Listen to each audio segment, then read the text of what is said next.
représente plus, mais quand même qu'on va représenter, donc qui est effectivement une ancienne commissaire donc, qui a fait une grosse carrière en police judiciaire, mais pas que, elle était à la police de l'air des frontières, chemin de fer.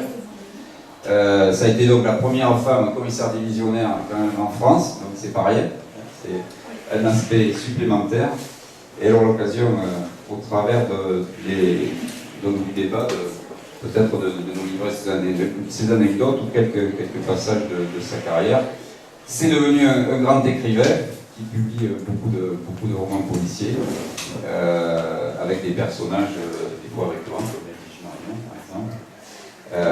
Et donc on a eu aussi la série qui est numéro 1, entre autres, hein, qui est tirée donc, oui, que j'ai créé. Un roman que vous avez créé, Daniel, que tu as créé, Daniel. On va attaquer tout de suite. Et puis Claude Cancès, de l'autre côté, sur ma gauche, donc qui, lui, est aussi l'un des grands patrons de la police judiciaire parisienne. L'un des patrons, il a été patron du 36 quai des Orfèvres, après avoir gravi tous les échelons, puisqu'il a commencé comme inspecteur, et puis après il a passé le concours de commissaire, et puis il est rentré, il a fait une grosse carrière avec des affaires sensibles aussi. Donc suite à ça, il a écrit beaucoup de livres, il a publié sur notamment le 36, sur plusieurs grosses affaires qui se sont passées aussi, qu'il a eu à connaître. Et donc je pense que ça va être l'occasion de raconter tout ça. Alors vous avez décidé de nous aguicher avec un thème, les seigneurs et les seigneurs. Alors seigneur SAI bien sûr, et seigneur SEI. Alors pourquoi, qu'est-ce que c'est les seigneurs? Madame, monsieur, Daniel, Claude. Seigneur. Bon, c'était une idée comme ça, les seigneurs aux seigneurs.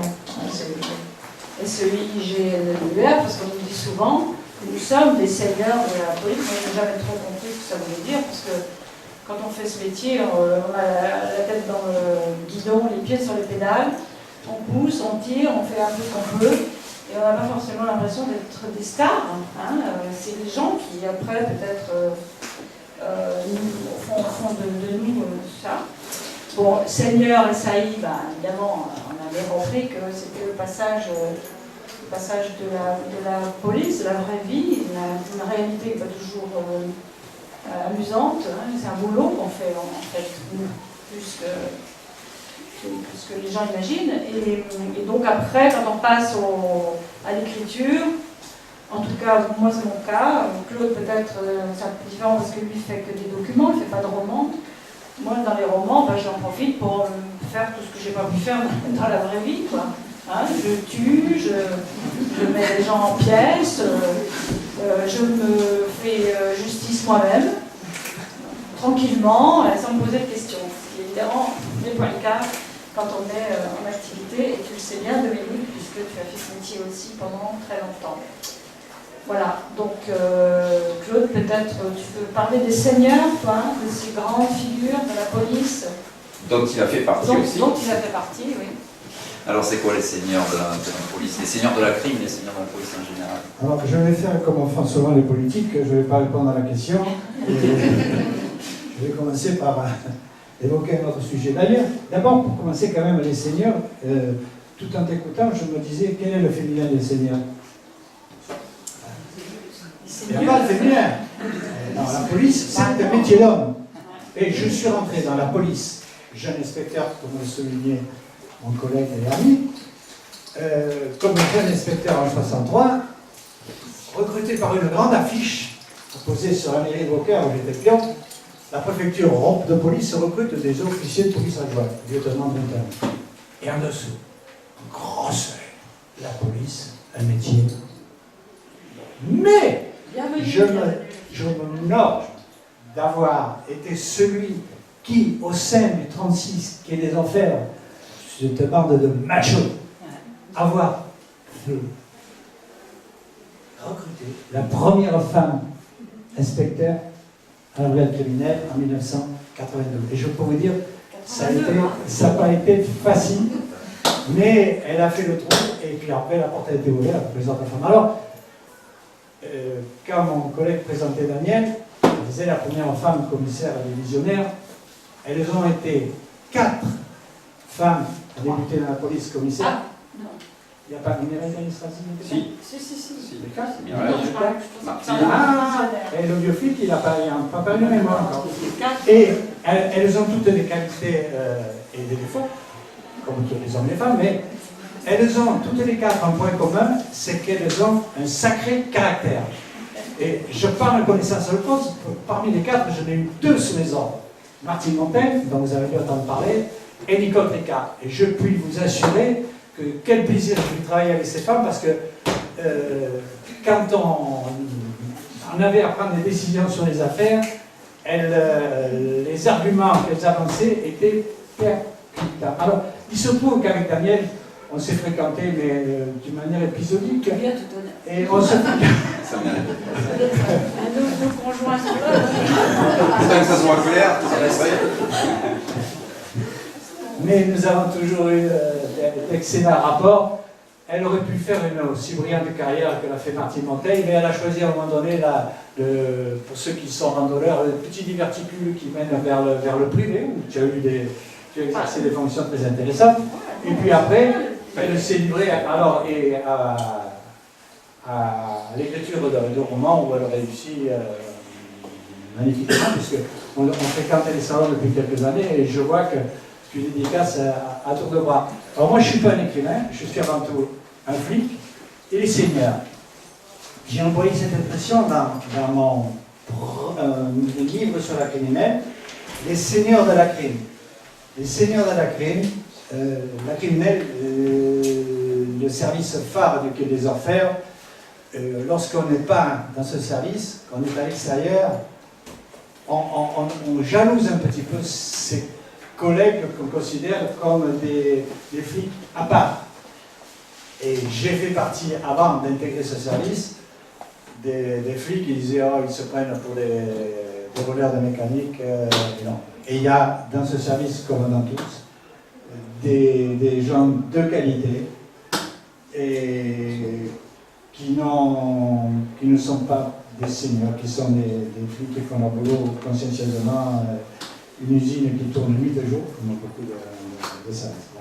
Mais avant de redonner la parole à Daniel, je voudrais vous dire une chose qui me tient à cœur.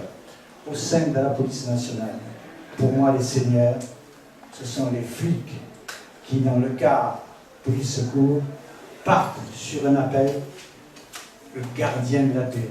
Quelle belle expression, le gardien de la paix, qui part au secours, porter secours. On a tous, dans notre vie, à un moment donné, fait le 17. Et ce flicard qui est dans son car police secours, il part vers l'inconnu, il ne sait pas ce qu'il va trouver, et il est obligé d'improviser. Et ils sont à l'origine, au point de départ de toutes les affaires, du suicide, du feu de cheminée, du crime important et des attentats. Une anecdote et j'en aurais terminé. L'attentat Bataclan 2015, les premiers intervenants ont été un commissaire de police et son chauffeur, qui n'étaient pas de police secours et qui sont intervenus comme serait une police secours parce qu'ils étaient à proximité des lieux. Et le commissaire et son chauffeur, ils ont quand même neutralisé, ils ont flingué l'un des terroristes. Voilà, pour moi, le Seigneur, il est dans le cas de police secours. C'est important de le souligner. Alors Daniel, la carrière, bien sûr, mais également ce parallèle avec ensuite l'écriture dont tu as commencé à parler, où là tu peux te permettre de te défouler et de faire vivre au lecteur une ambiance. Il y a quand même un rapport avec la réalité malgré tout, c'est étoffé. Donc, la réalité, plutôt, je vais plutôt chercher des situations réalistes. Alors déjà, ce qui m'intéressait, moi, c'était de parler au départ, de raconter quelle était la position d'une femme, parce que si on revient sur la place des femmes, donc je ne vais pas me priver quand même, je reste quand même une 68arde féministe, qu'on se le dise, voilà, c'est comme ça. Et donc je voulais vous montrer quelle était la place des femmes, parce que la crime prend sa première nana en 82, moi je suis officier de police adjoint en 1970. À Lyon. Voilà. Alors évidemment, c'est pas la crime, mais c'est quand même 12 ans avant, et 12 ans avant qu'il faut faire sa place Parce que justement, il y a encore les affiches, machin, la police a un métier d'homme, engagez-vous, engagez-vous, bienvenue au club. C'est pas les commissaires, par là. Non, Commissaire. commissaire 76. Ouais, exactement. Moi, j'étais commissaire de police, j'ai passé le concours en 1976. Mais je suis officier de police adjoint en 1970. Voilà. Et brigade des mineurs, les stupes, et je précise aussi que je ne suis pas partie dans le privé, contrairement à ce que tu dis, mon cher Claude. Ah oui, Je suis allée travailler auprès d'entreprises qui, en position de détachement ou de mise à disposition, ce qui n'est pas du tout la même chose. Parce qu'on a l'impression que comme, je ne sais plus qui, un nouveau président de la République, on va pantoufler dans une banque ou dans un machin, là c'est pas ça. C'est le ministère de l'Intérieur qui prête, qui met à disposition ou qui détache des commissaires de police pour aller travailler dans les entreprises. Donc je suis passée par Air France, je suis passée par France Télécom, qui ne s'appelait pas encore Orange, et j'ai fini ma carrière à la Poste, non pas comme facteur, Femme de lettres. femme de lettres, voilà, mais comme directrice de la sûreté. Et je peux vous dire que ce sont des expériences incomparables par rapport à tout ce qu'on peut connaître dans la police. C'est un autre monde, c'est autre chose. Et la police, ça mène à tout, on le sait, à condition d'en sortir à un moment ou à un autre. Voilà. Et donc, c'était quoi la question? Ben, il dit malheureusement, parce qu'on est quand même sur le salon littéraire. Tu te souviens que des livres? Ceux qui me connaissent savent que je suis quelqu'un d'enthousiaste et de passionné, et que quand je pars, il est un peu difficile de m'arrêter. Alors les livres, c'est venu un peu naturellement. Moi je dirais presque que, dans mon cas, le livre m'a amené à la police. Hein, c'est un raccourci peut-être un peu facile, mais un jour ça m'est apparu un peu comme une évidence. Parce qu'on me dit toujours, ah, mais pourquoi vous avez fait ce métier? Pourquoi vous faites ce métier? Alors bon, pourquoi vous êtes tombé dans la... Pourquoi mon père était dans la police, bien sûr, mais je ne pense pas... Même s'il y a une petite corrélation, forcément, mais il y a quand même, au départ de tout ça, il y a quand même des livres, il y a quand même le polar. Je discutais tout à l'heure avec une lectrice de nos expériences d'Alice détective, du Club des 5, puis des choses plus sérieuses, Agatha Christie, tout ça, et pour moi, j'étais enflammée, j'ai toujours aimé ça, j'ai toujours aimé lire, et j'ai toujours aimé le polar. Peut-être qu'à un moment donné, je me suis dit, évidemment, quand j'étais à l'époque du choix de carrière, la police, c'était pas un métier de femme, c'était un métier d'homme, donc on ne nous proposait certainement pas ça comme évolution, comme possibilité. Hein. Donc je me disais, peut-être j'ai voulu être éducatrice spécialisée, ensuite je me disais peut-être juge pour enfants, ça serait bien, voilà. J'étais déjà partie quand même dans quelque chose de ce style. Mais c'est vraiment le polar qui, à un moment donné, quand on m'a dit mais la police recrute, je me suis dit c'est un truc pour moi, je vais vivre des aventures de ce que j'ai vu dans les bouquins. Bon, je dis tout de suite, ça n'a rien à voir. Ça n'a toujours rien à voir. Donc, mais quand même, c'est quand même quelque chose d'extrêmement passionnant, que je ne regrette absolument pas. Ce choix, le choix de ce métier, je pense que je le referais si j'avais à le refaire. Et l'écriture, donc, c'est comme une boucle qui se boucle, hein. C'est-à-dire qu'à un moment donné, on ne peut pas, je pense, commencer à écrire des histoires policières si on n'a pas accumulé un petit peu d'expérience, si on n'a pas un petit peu de bouteille, si on n'a pas quelques aventures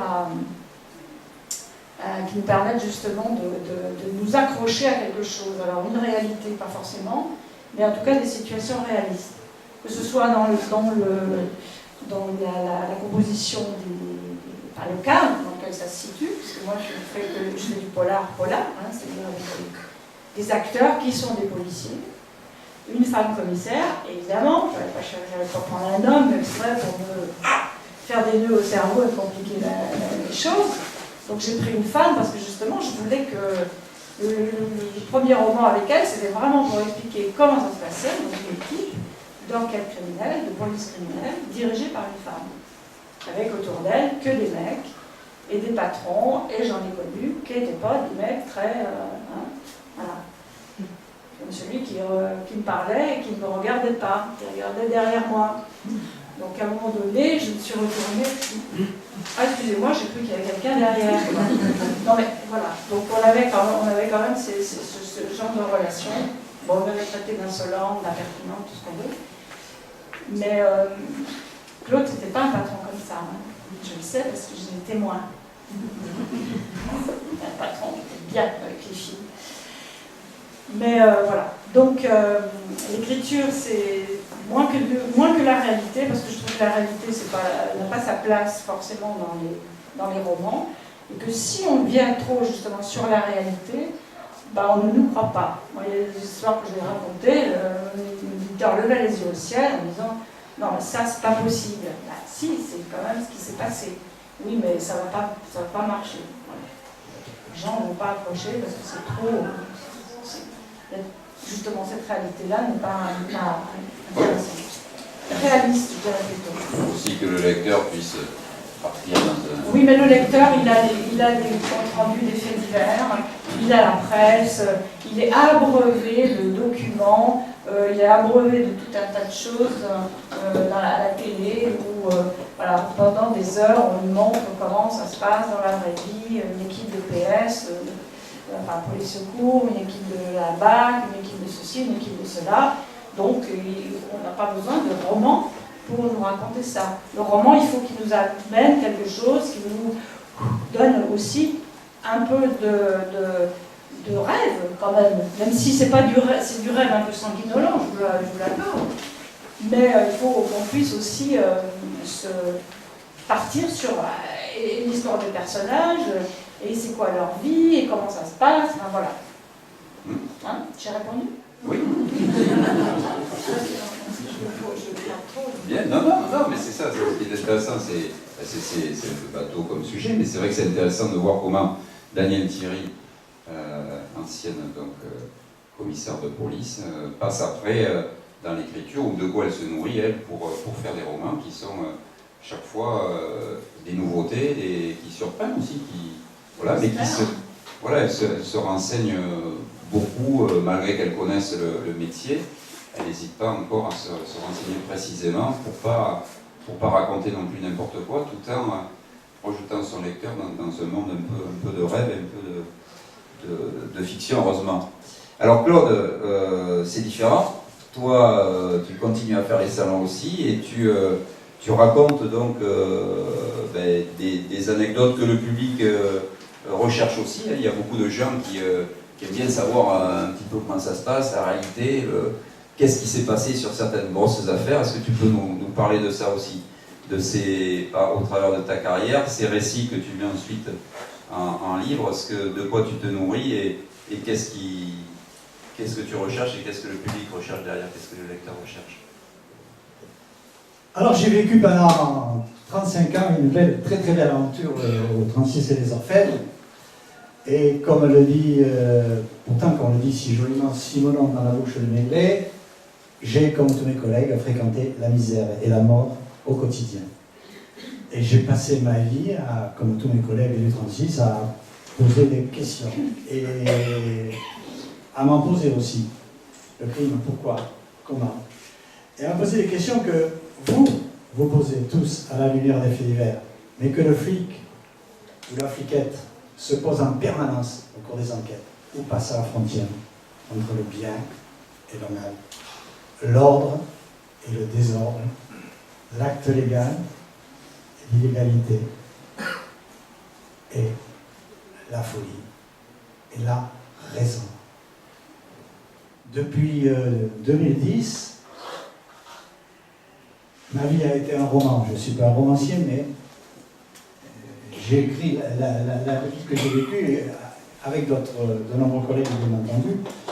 Et je me livre à cet exercice qui est inédit pour un flic, parfois périlleux, mais toujours exaltant.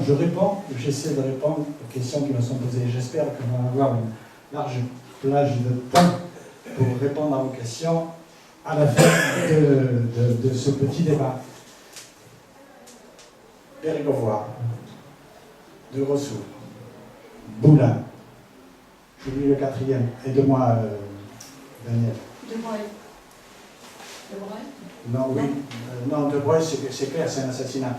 J'évoque. Ah oui, les assassins. Alors, j'ai dit Bérégovoy. De Grossour, voilà. Les 4. Ces 4 affaires, sur les 4 affaires, j'en ai connu une, c'est le suicide de Grossour, le conseiller de Mitterrand à l'Élysée, puisque j'étais patron du 36, une demi-heure après, j'étais sur les lieux. Et si je vous dis que M. de Grossour s'est suicidé, je peux vous assurer qu'il s'est suicidé, parce que l'enquête a été carrée, il n'y a pas de problème. Si je vous dis que Poulain s'est suicidé, j'y étais pas, mais les collègues qui ont travaillé sur cette affaire m'ont dit ce qu'il y avait dans le dossier, et il s'est bien suicidé. J'ai rencontré, à plusieurs reprises sur les salons, lorsque mon premier livre est sorti, une des filles de M. Poulain, qui est une femme remarquable, qui m'a acheté mon livre, le premier, l'histoire du 36, et avec laquelle j'ai eu une discussion très franche. Et je lui ai dit, madame, je n'ai pas travaillé sur cette affaire, mais ce que je vous dis maintenant, je lui ai dit, je me mets à votre place. Mon père serait mort dans des conditions pareilles, il y aurait des petits bouts de ficelle à tirer allant dans l'hypothèse de l'assassinat, je les tirerai. Et elle, dans cette affaire-là, c'est vrai qu'il y en a eu plein, on l'évoquait tout à l'heure, il y a à l'Institut médico-légal de Paris, il y a des scellés qui ont disparu, les glissières qu'on regarde après. Quand on connaît, Daniel, l'état dans lequel se trouvait l'Institut médico-légal, c'était un vrai bordel, et on peut comprendre que c'est disparu. Mais je me mets à la place de la fille. Alors voilà, pour résumer, dans toutes mes conférences, j'ai des questions sur ces questions, sur ces suicides, dont les romanciers vont s'emparer certainement si ce n'est déjà fait. Pour revenir à ma fliquette, Danielle Thierry, ce qu'elle vous a pas dit, c'est qu'elle a... Est-ce que tu l'as, ton bouquin, le prix du Grisontel? Non. Même pas. Non, Ah non, mais... c'est scandaleux. Elle a eu, il y a 3 ans, elle a été du prix du Quai des Orfèvres. Et vous savez, le prix du Quai des Orfèvres, c'est un roman qui se vend bon ou pas bon. Il y a des années où il est vraiment 75 à 1000 exemplaires. Je crois qu'elle en a tiré 150 000. Alors, je vous parle du prix des Orfèvres, pourquoi? Vous savez, on a tous un petit égo, qu'on le veuille ou non. Il est plus ou moins dimensionné, mais là, on fait un petit peu de cinéma, c'est normal. Il y a un moment où le flic, son égo, il n'est plus là, c'est quand il est sur le terrain face à un cadavre. Quelle que soit la dimension de l'ego, c'est comme le chirurgien qui rentre dans sa salle d'opération, qui a la vie d'un patient. Il va pas être un grand patron, faire son cinéma à l'extérieur, lorsqu'il est avec tous ses collaborateurs, collaboratrices, il est à poil. Et là, l'ego, il n'est plus là. Alors, je reviens à mon petit égo, c'est que je fais partie des membres du jury du prix du Quai des Orfèvres. Et que l'année où Daniel a eu le prix, alors que vous sachiez que, particularité de ce prix, c'est que les membres du jury reçoivent, mai-juin, on va les recevoir maintenant, 7, 8, 10 manuscrits, avec des numéros. On ne sait pas qui a écrit. On ne sait pas qui a écrit. Daniel, bien au fait, sait comment fonctionne le prix du Quai des Orfèvres. Elle a présenté son manuscrit, et le soir où la première réunion se réunissait, le hasard veut, les 2 mots qui reviennent souvent de ma vie, la chance et le hasard. Le hasard veut qu'on déjeunait, on avait avec un tas de collègues, et on était à côté. Elle savait que le soir on se réunissait, et moi je lui parle, j'ai dit tiens, ce soir je suis remonté à Paris, parce que je vis 6 mois par an pour le prix du Quai des Orfèvres, et je lui dis, parmi on va délibérer, parmi les bouquins que j'ai lus, il y en a un quand même qui sort du lot. Et elle, ça lui démange de me dire, mais de quoi il sort ce bouquin? Et elle ne me dit rien, je lui dis rien. Alors, tous les membres du jury avaient compris que c'était un flic. On passait pas la fliquette, on passait le flic. On comprend vite, hein. Et puis, 3 jours après, on se réunit après cette première réunion pour tirer, et le numéro 20, je ne sais pas combien, c'était la fliquette Danielle Thierry. C'est dommage que tu n'aies pas le prix des Orfèvres. Enfin, je t'ai fait une bonne pub, là. Alors, il n'y a pas de magouille, parce qu'on pourrait penser effectivement, ils se connaissent, le prix, t'as vu, on a vite vu des clous dans le cœur. Voilà. Ah bon. Il n'y a pas de magouille. D'ailleurs, quand il me dit, oh, il y a un livre sort du lot, c'est vrai que je suis démangée de me dire, il parle de quoi? S'il me dit, bah, ça se passe à Perpignan, et ça, voilà, c'était foutu, quoi. Alors que là, j'ai rêvé encore pendant... je me suis dit, je vais garder l'espoir encore pendant un jour. Puis surtout, cette notion d'anonymat, pour moi, elle était vachement importante. Parce que je pense que même... c'est pas forcément productif d'être connu et d'avoir un nom connu. Voilà. Le prix, il est toujours... En plus, on s'imagine que c'est souvent un premier roman, c'est quelqu'un qui n'a rien publié. Et bon, peut-être que pour certains, le fait de savoir que c'était moi, on aurait dit, oh, c'est bon, elle a déjà assez publié comme ça. Voilà. Donc, moi, j'aime bien cette idée de... Alors, c'est aussi peut-être préciser ce que c'est le prix du Quai des Orfèvres. Quelle est la spécificité de ce prix? Parce que c'est un peu particulier quand même. Oui, c'est un prix qui a été créé en 1946 et on demande aux auteurs de raconter dans leur roman, de coller à la réalité, si vous voulez. Bon, un petit exemple, lorsqu'on voit dans un bouquin un mandat de perquisition, en France ça n'existe pas, on voit ça à la télé, coller assez près à la réalité. Alors il est évident que les flics qui ont travaillé sur le terrain, et il y en a pas mal qui ont fait des orfèvres, ont un petit avantage. Mais je vais vous déflorer un petit secret, on est entre nous, là, ça ne dépassera pas les limites du, comme on dit chez nous, du SGAB de Oui, il va sur la région. Oui.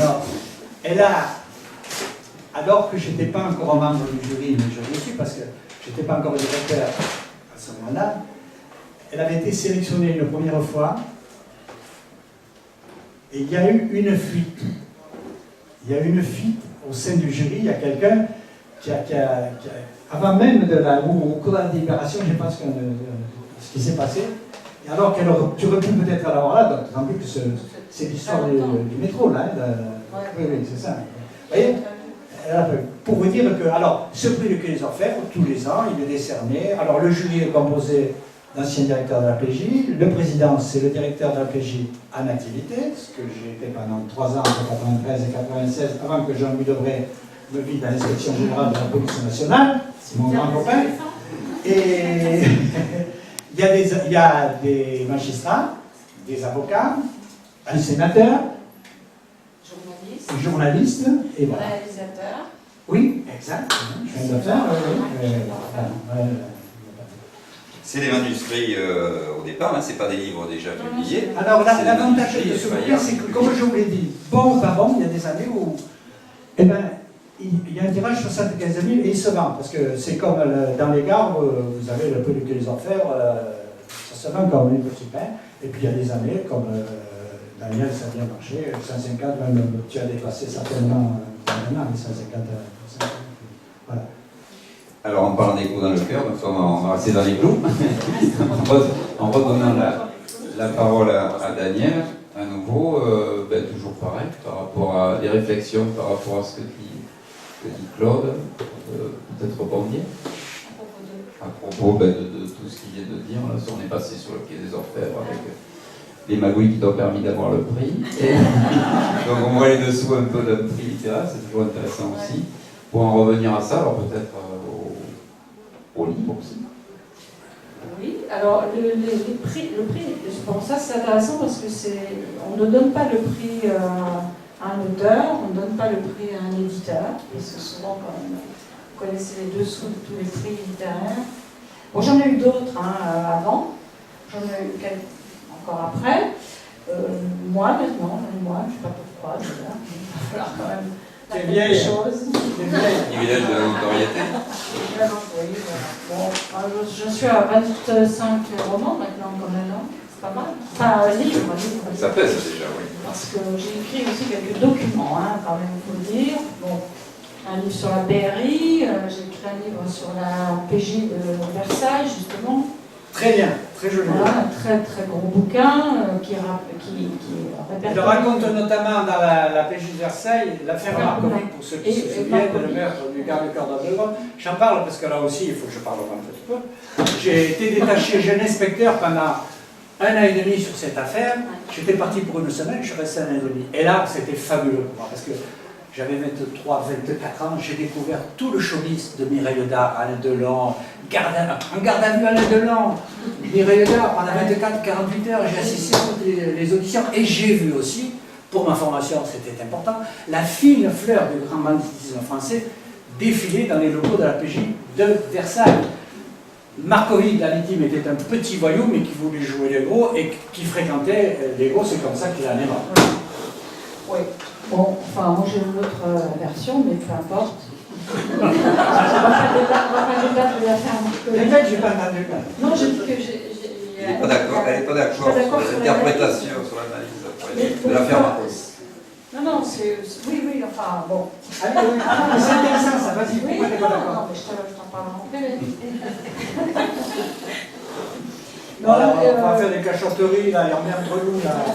L'affaire Marcovic, l'affaire Moulin, on en a parlé tout à l'heure, et un certain nombre d'autres qui ont été, avec Alain, nous avons étudié très très à fond pour ce livre. Alors, effectivement, c'est 100 ans de la police criminelle. Hein. C'est la première brigade mobile, Versailles, la PJ de Versailles, qui a toujours vécu dans l'ombre du 36, d'ailleurs. Ah, ça y est, on y est. Dans Ça l'ombre va des chauffer. Paris. Dans l'ombre des Paris. Oui, alors là, ça se discute Allez, aussi. on y va. Non, On va pouvoir discuter, là.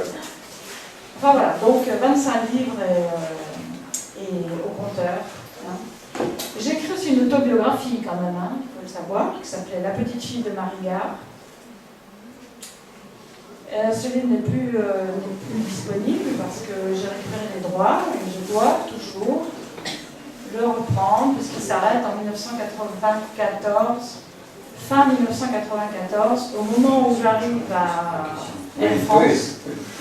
Je suis le ministère de l'Intérieur m'a prêté à détacher donc auprès de l'Air France. Et je dois commencer mon travail à Air France le 5 janvier 1995. Et le 24 décembre 1994, alors que je suis en train de préparer le réveillon de Noël, cette année-là, nous avons invité, avec mon époux ici présent, des membres de notre famille, parce que je me suis dit, bon, on peut quand même faire un réveillon. Je sortais de 3 ans de mandat syndical.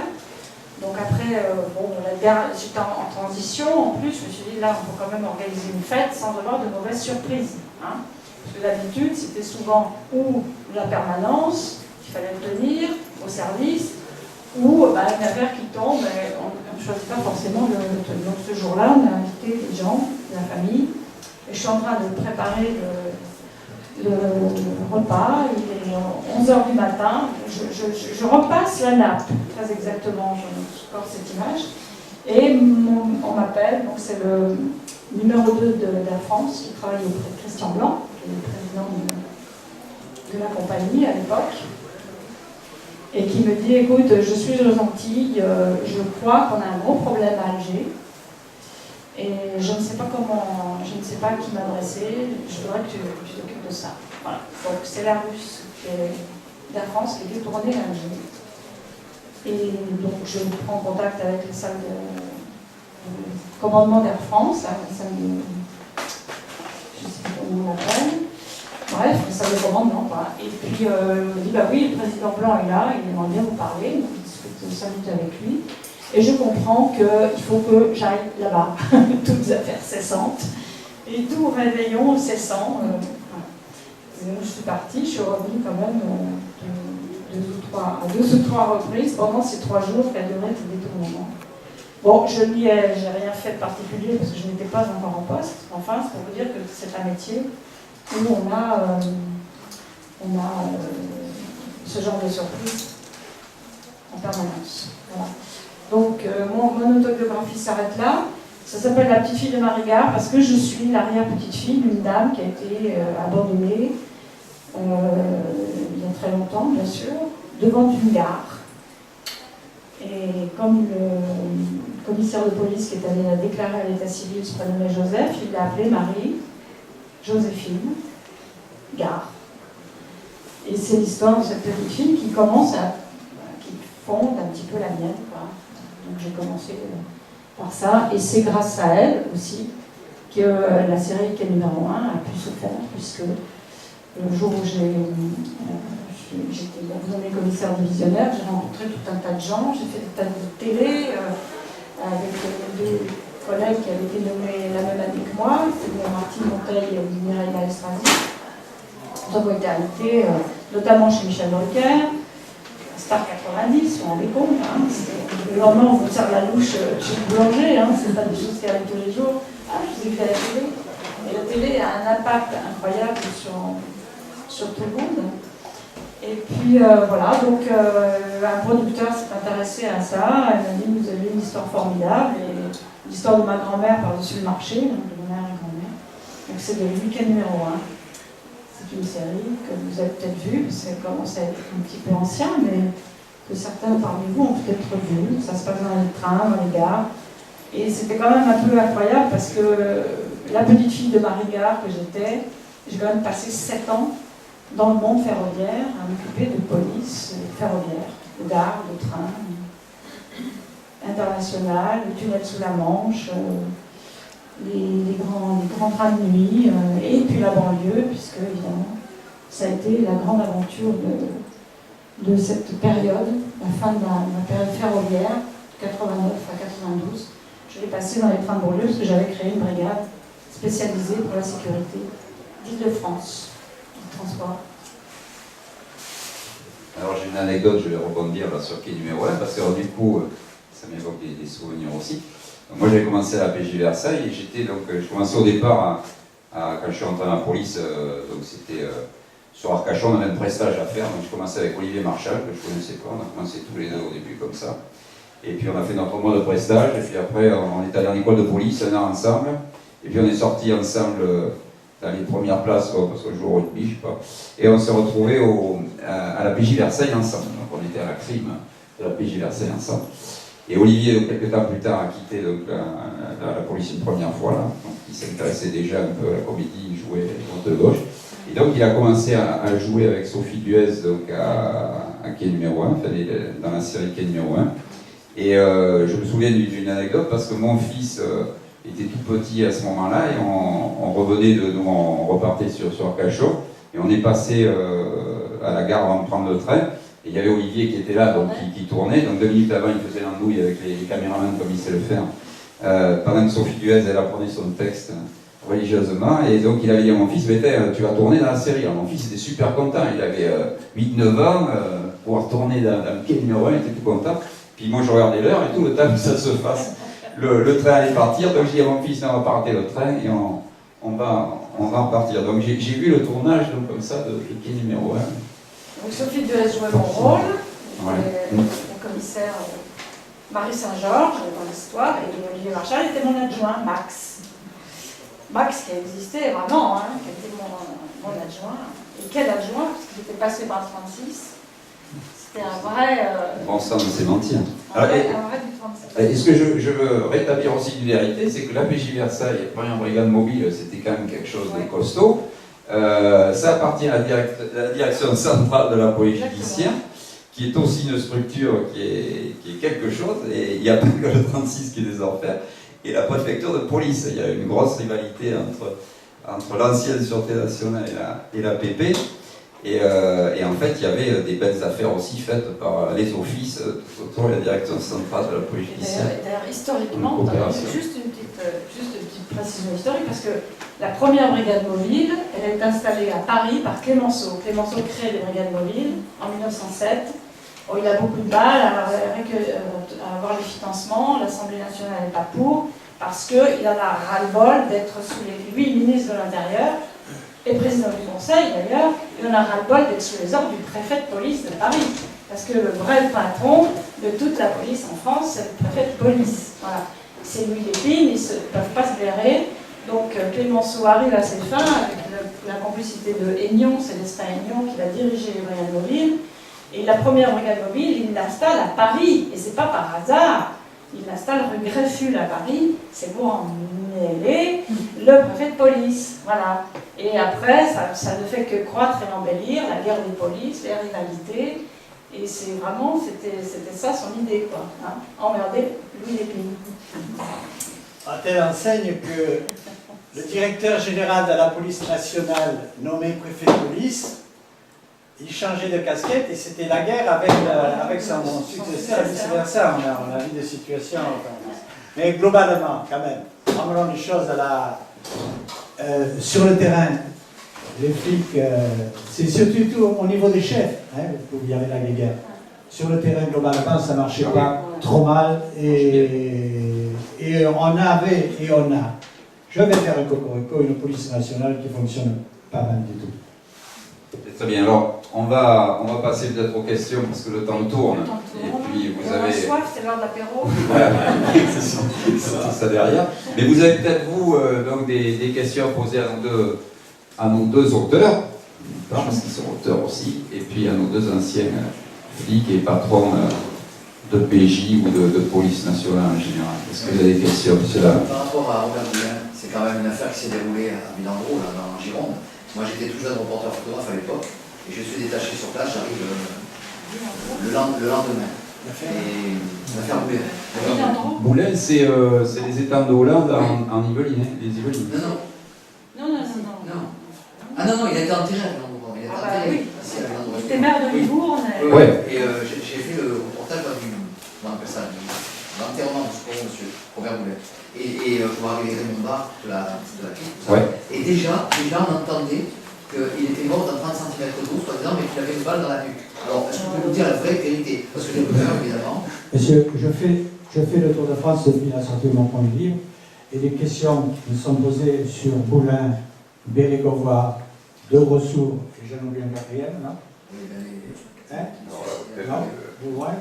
Sur les suicides.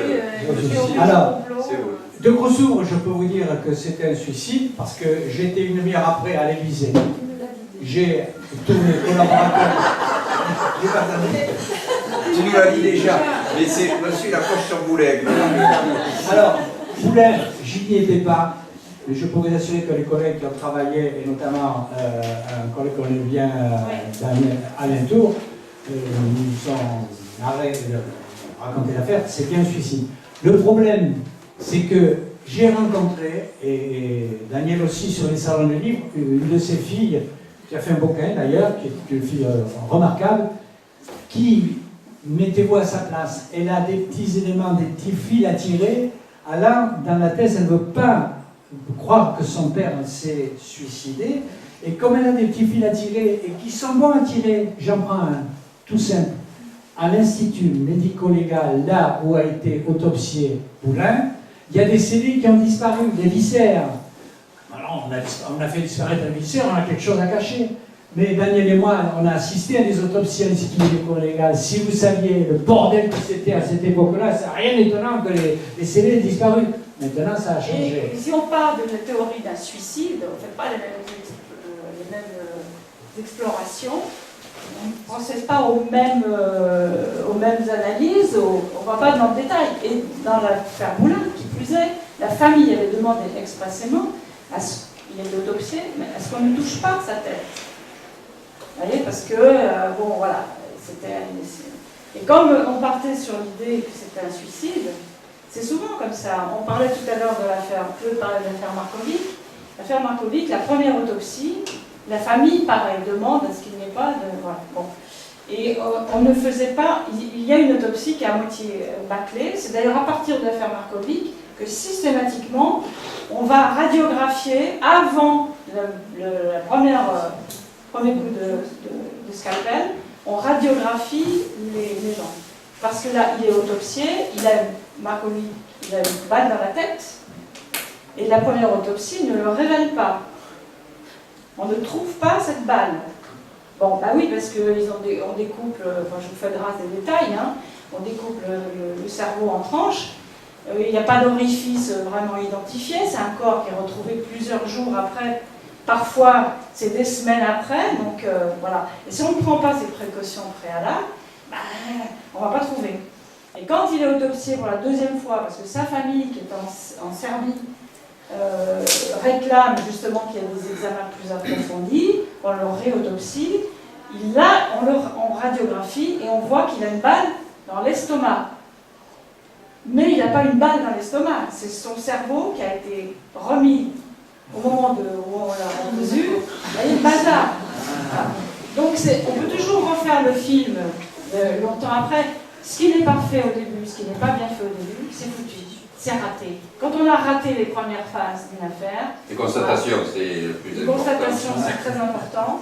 Alors quand on regarde les constatations dans l'affaire Moulin, et je vous invite à les regarder de près, on s'aperçoit que il y a eu énormément de bazar, que les gendarmes sont entrés dans la voiture, ils ont ouvert la voiture, ils ont pataugé dedans. Alors après on dit il y avait des traces de terre à la place passager. Bah oui, il y a un gendarme qui est monté par là dans la voiture. Donc comment voulez-vous après coup vous y retrouver?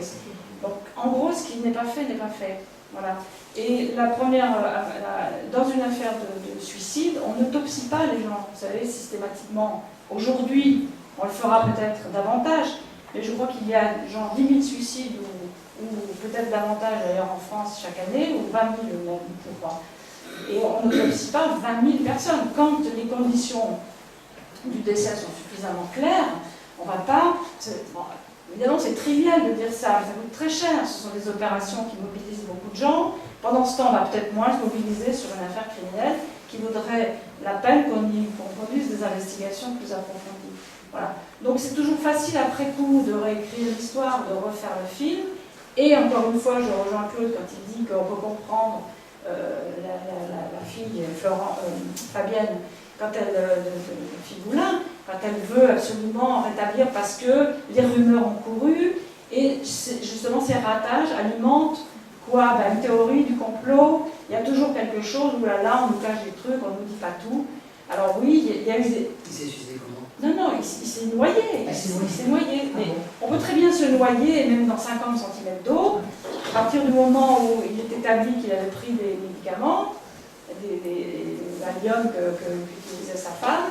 Bon, il est entré dans l'eau, il est tombé, la tête la première, et quand vous dormez à moitié, vous faites quoi? Vous vous noyez, quoi. Hein, voilà. Bon, après, si vous voulez, il y a tout un tas de choses qui peuvent être discutées, c'est sûr, mais moi, je demanderais aux gens qui aujourd'hui encore, parfois, quand on les voit, l'affaire n'a jamais été réouverte parce qu'on a toujours manqué d'éléments, et quand on dit sur un plateau, oui, mais moi j'ai des preuves dans mon coffre, sortez-les les preuves.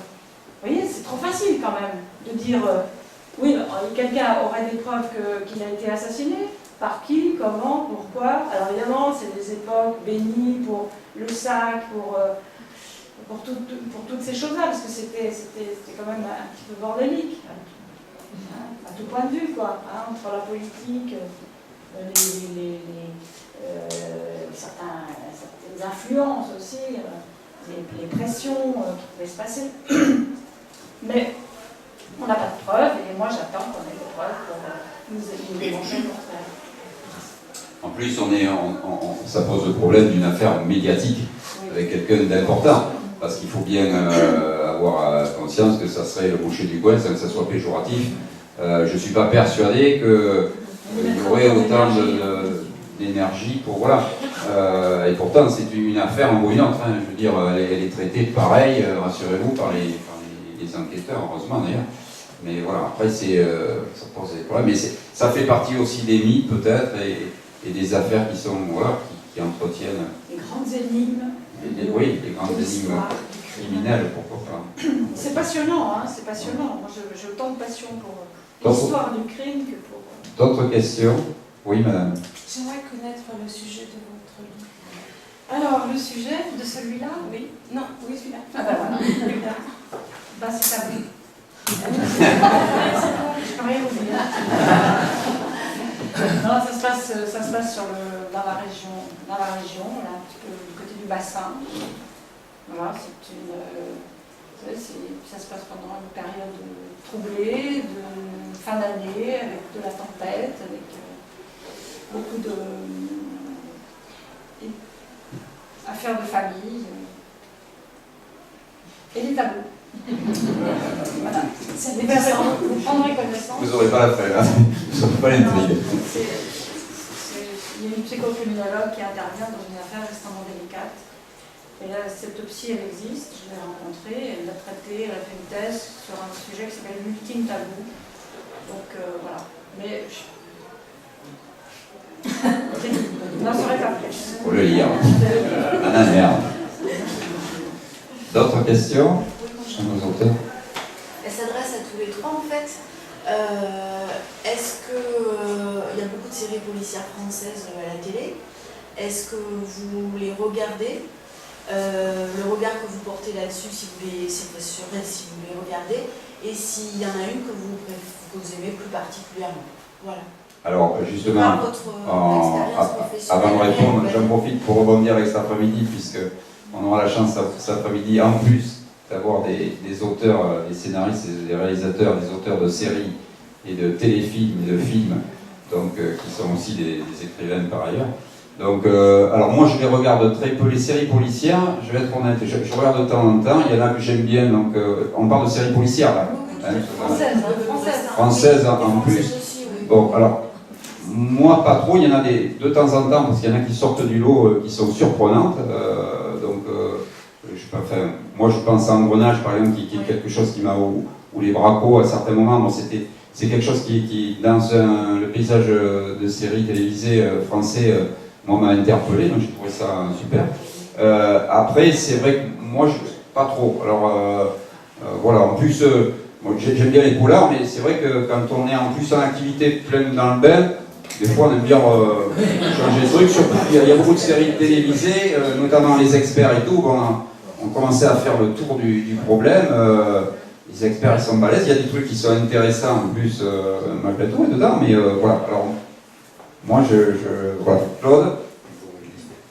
Oui, je vais vous parler du festival, certains le connaissent ici, de Cognac, Poulain. Daniel connaît bien puisqu'elle a été membre du jury pendant plusieurs années.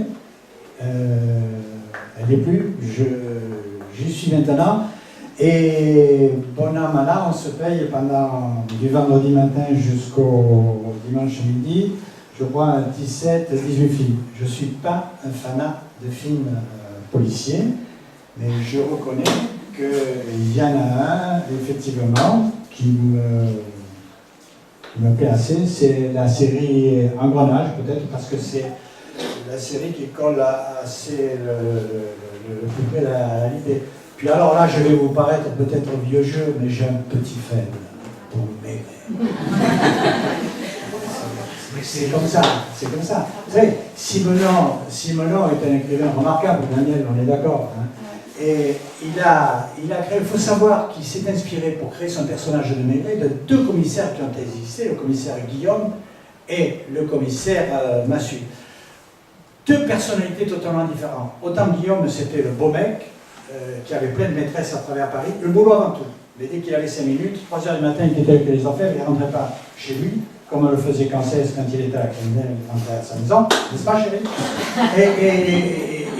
Et Massu, alors Massu, c'est vraiment le Maigret, le trapu, les pieds sur terre, vraiment, c'est un personnage extraordinaire. Et Simenon s'est inspiré de ces deux flics, parce qu'il a vécu un certain temps en Francisque et les Affaires, pour créer ces fameux romans. Il y en a un qui me plaît beaucoup, c'est son premier. Ça se passe, c'est un peu la carrière qu'ont fait beaucoup de flics, de la PP, excusez-moi, qui en débute sur Pigalle. Maigret débute sur le secteur de Pigalle dans les années 1914, et puis il arrive à la fin du roman, il se retrouve au quai des Orfèvres. On a tous un petit parcours que nous sommes nombreux à avoir fait, mais nous n'arrivons pas, ni les uns ni les autres, à imiter le fameux Maigret. Mais madame, pour terminer votre question, je ne suis pas un fan de télé, je ne suis pas un fan de films policiers. Donc,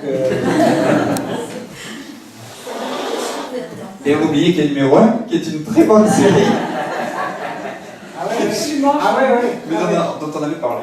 Bon, moi, j'ai pas toujours retrouvé mes petits non plus, hein, parce que le problème de la télé, d'ailleurs, quand quel numéro 1 c'est décidé, c'est parti un peu comme ça avec ce monsieur Grimblat, Pierre Grimblat, qui est décédé l'année dernière, et qui était le concepteur, le producteur de Navarro. Voilà. Son premier rendez-vous, d'ailleurs, il dit voilà, j'ai vu votre histoire, tout ça, c'est fantastique, et puis je vous parle de ma grand-mère en plus, alors là, il a les larmes aux yeux, et puis le voyage, le train, bon, il y a des réalités quand même qui sont un peu compliquées dans la production de la fiction, qui font qu'on ne peut pas, nous y retrouver, c'est pas possible. Et donc il me dit, il me parle de Navarro. Et moi je ne regardais pas Navarro, parce que ça m'énervait justement. Ces espèces de trucs, je ne les reconnaissais pas, je n'y comprenais rien, je ne voyais pas où il était, son usine, on n'avait jamais appelé ça l'usine, les mulets, on n'avait jamais appelé nos mecs les mulets, enfin bon. Donc moi j'avais plutôt tendance à regarder des séries étrangères, parce que justement on ne se compare pas. Voilà. Et c'est ce que je continue à faire aujourd'hui d'ailleurs, hein, parce que je regarde beaucoup la télé, moi, et je regarde beaucoup les séries, mais je ne regarde pas les séries françaises, parce qu'elles m'horripilent, je ne m'y retrouve pas. Voilà, les Candice Renoir, alors là, c'est le summum. Hein, c'était hier soir, hein. Alors là, non, le sac rose, elle se met à table chez les gens, enfin bon, non. C'est peut-être une Daniel Thierry, un peu, non, alors ça m'étonnerait. Hein.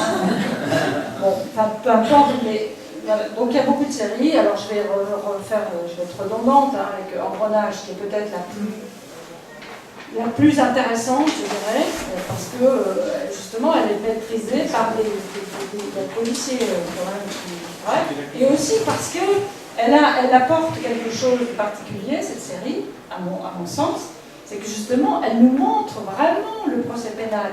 Elle nous montre les acteurs, elle ne nous montre pas que le flic qui a des états d'âme, qui voit, qui dort dans sa bagnole, qui ne se lave jamais. Bon, tu peux pas me regarder, hein. Je peux laver, moi je dors dans la bagnole. Les bracos et autres machins, ils sont tous torturés, ils sont tous drogués, alcooliques. Bon, j'en connais quand même beaucoup qui ne le sont pas, je suis désolée. Hein. D'ailleurs, dans tous les corps de métier, on a des gens qui sont... voilà, hein, j'ai travaillé à la poste, je peux vous en parler. Des gens qui picolent, il y en a partout. Mais montrer que le flic sait justement que ça, oh le pauvre, bah, il est divorcé, mais comme plein de gens que je connais, hein, qui ne sont pas forcément flics. Et puis, il rentre jamais chez lui. Bah si, les gens ils rentrent chez eux quand même. Hein. Ils ont des vies de famille. Et Claude, il rentrait chez lui. Bon, Guillaume, peut-être pas, mais quand même de temps en temps, ça peut lui arriver. Enfin, vous voyez ce que je veux dire, et en plus, il y a, dans la plupart des séries, on ne montre pas les contraintes que le flic connaît, l'avocat, et les problématiques de l'avocat aussi, parce que c'est pas que contre nous, ils ne sont pas contre nous ces gens. Les magistrats, moi souvent les magistrats que je rencontre me disent bah, moi je vous lis parce qu'au moins vous parlez de nous dans vos livres. C'est pas que le pour l'ensemble cow-boy qui fait son truc tout seul dans son coin, qui mène son enquête. Voilà. Si jamais il a un coéquipier, mais ça je peux vous dire pourquoi, parce que dans les contraintes de la fiction, il n'y a pas la place pour deux héros.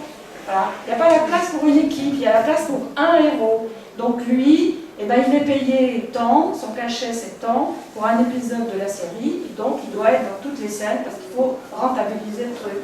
Voilà.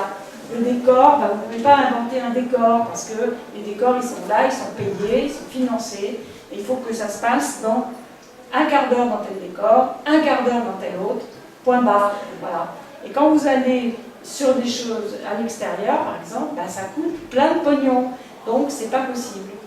Et quand vous êtes auteur dans une série, je pense cet après-midi, Laurent, Olivier et tout, en parleront aussi de ces fameuses contraintes, c'est pas compatible avec la réalité. Voilà, donc Engrenage, pour moi c'est ce qui se rapproche le plus, c'est pas parfait, mais c'est, disons, on a quand même là une petite idée de ce qui se passe. On a un juge d'instruction, on a un magistrat, on a un proc, on a les avocats, enfin, voilà.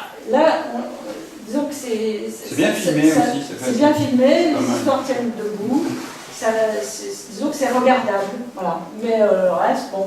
C'est pour ça que moi je préfère les trucs suédois, finlandais, belges même. Les Belges font de très très bonnes fictions. Les Anglais, j'adore. j'adore ce qu'ils font. Et de temps en temps, bon, un petit peu du Sud, là c'est toujours un petit peu plus démonstratif, mais quand même, plutôt que de coltiner des trucs qui ne parlent pas, quoi. Voilà. Avec un peu une petite originalité, peut-être Nicolas Le Floch, qui est sympa. Alors, c'est vraiment tout à fait autre chose, c'est historique, mais il y a un vrai travail, même d'écriture, parce que moi j'ai eu l'occasion d'interviewer Jean-François Parot. Il y a un vrai travail aussi sur l'écriture, sur le langage, qui est plaisant, qui ressort bien effectivement. Puis bon, une série qui est quand même vivante, avec des phases d'enquête criminelle quand même, un peu. Il y a même des autopsies, comme ça pourrait se passer Comme déjà. tout ce qui est historique, on peut pas se comparer, on ne peut pas dire non mais là c'est pas la réalité, il faut aller chercher dans les bouquins, ou, tu vois. C'est des paysans, c'est quelque chose, ça change un peu aussi des séries classiques peut-être. D'autres questions? On va se faire engueuler après, mais bon. Bon, on a terminé. Bon, mais merci de votre écoute. Merci à vous.